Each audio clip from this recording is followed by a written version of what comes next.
Tsara mono manamarika fa tsy nisy ny fandraisam-pitenenana nataon'ny filoha vaovao tamin'ity androandroany ity nandritra ny lanonana izay nitanterahana teny Avoloha teny raha ny fandaharam-potoana kosa nefa dia fantatra fa isiny afatra izay hoentiny amin'ny vahoaka malagasy ho amin'ny rapitso aoriana ny fianianana izay tanterahany eny amin'ny Kianjaben'ny Mahamasina eny.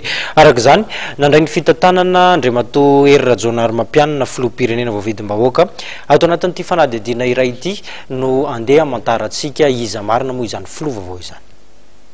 Eny amin'ny 10 taona Andriamatoa Hery Marsial Rakotoarimanana Rajaonarimampianina manambady ary mananjanaka 5 pahay toe-karena izy ary nahazo maîtrise amin'ny sciences en toe-karena tamin'ny Université Antananarivo ny taona 2007 nanohy ny fianarany tany Québec tany Canada ary nahazo ny mari-pahaizana DEA amin'ny sciences comptable. Avy eo dia nahazo ny diplôma CGA ny taona 2007 tamin'ny sehatry ny asa dia efa nandray andraikitra maro Andriamatoa Hery Rajaonarimampianina efa talian'ny NSKE ary nitantana ny kabinetra amin'ny tiliny resaka fitantanana ary filohan'ny olafitry ny expert comptable ny taona 2003 hatramin'ny 2004 ary filohan'ny filakevi-pitantanan'ny orinasa Air Madagascar.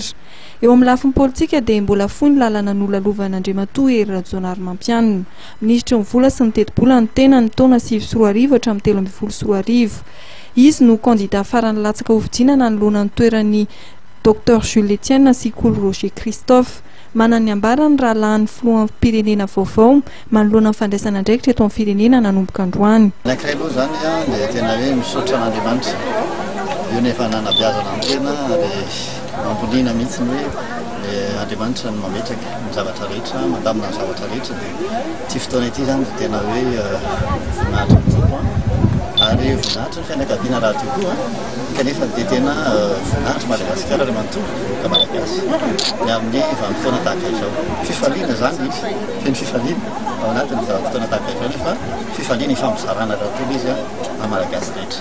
Inona ny tombony na ny lesika ho an'ny filoham-pirenena vaovao? Ny tombony amin'ny président aloha zany dia tena ny finoany, tena matanjaka be ny finoany an'Andriamanitra dia ny finoany amin'ny zavatra ataony rehetra fa izy dia tena mahatoky tsara mihitsy ny zavatra ataony tsy manao zavatra mitotoy tsara mihitsy izy.